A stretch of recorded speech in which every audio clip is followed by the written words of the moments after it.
It's the middle of the night. You can't fall asleep, or maybe sleeping just doesn't suit you.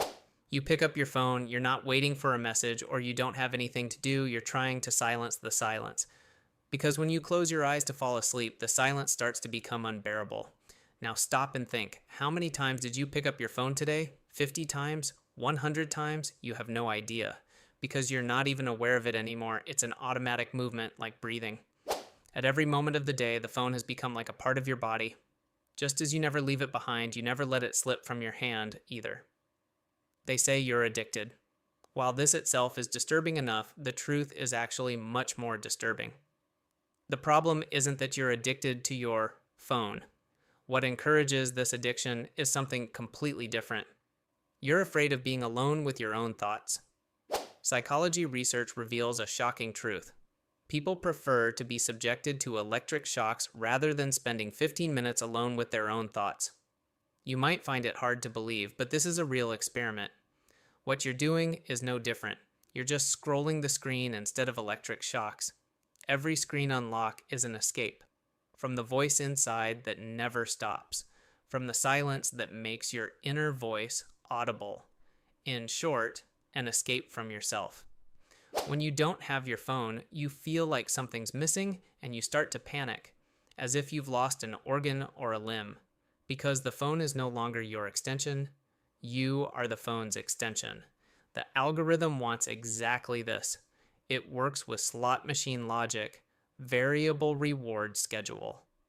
Do you know why the gambler doesn't leave the slot machine? Because the possibility of winning is on the table with every pull. But they don't know which pull will win. What holds them captive is this uncertainty. The phone works with the same logic. Behind every screen unlock, there's an expectation. Sometimes this expectation is a like, sometimes a message, or maybe the feeling that someone thought of me. Sometimes you find answers to your expectations. 10 likes, 3 messages, attention. Sometimes none of your expectations are met. An empty screen and silence. But your brain has learned this. Maybe next time there will be something. After all, this possibility is always on the table. And this maybe brings you back to the same point again and again. Now, do you know what happens in your brain when you get a like? The same chemical that's released when you win, when you eat, when you make love. A dopamine burst. But there's a difference. When you eat, you get full. When you make love, you get satisfied. On the phone, this satiation never comes. Because social media is designed to never satisfy you. Every like makes you want the next one. Every message pushes you to wait for the next message. They call this dopamine addiction. But the real problem isn't dopamine addiction. It's much deeper. You don't know who you are without your phone.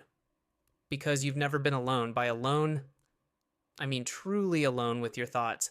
When was the last time you sat silently for even 10 minutes, away from your phone, from music, and from everything else? When did you last stay alone with your thoughts? You don't remember, do you? Because silence has become unbearable now. Is there a 3-second gap? Your hand automatically goes to the phone. But do you know what the starting point of history's greatest ideas was? Boredom. Newton was bored when the apple fell. Einstein was bored when he was daydreaming. All the great thinkers stayed alone with boredom, because boredom challenges the brain, pushes you to look inward. Boredom triggers creativity, but you never get bored. You don't give boredom a chance anymore. And when you lose your tolerance for boredom, you lose your creativity, your ability to think deeply, and most importantly, your chance to meet yourself. They call this FOMO, fear of missing out, the fear of missing something. Everyone seems to be doing something. Everyone seems happy. Everyone seems to be doing interesting things in interesting places. And you feel like you're missing something and you should catch up with them. But here's the irony. To not miss anything from your phone, you're missing everything. You're having coffee with your friend, but you're constantly looking at messages on the screen. You're going on a trip. But your time is spent taking stories. You're going to a concert, but you're busy sharing the best post on Instagram. To not miss something, you're missing everything. Because you're not there. You're never there. You're living your life, but you're never there. You're eating, you're not tasting it. You're talking, you're not listening. The sun is setting, you're not seeing it. The person you love is in front of you, but your eyes are on the screen. Your eyes are always on the screen, and you don't realize the most beautiful moments are never photographed. The deepest connections never come as notifications. The moments when you need to meet yourself never happen in front of a screen. Every way of being has a price, and the price of choosing to never put your phone down is this: you can spend your whole life in your head, but you might never encounter yourself.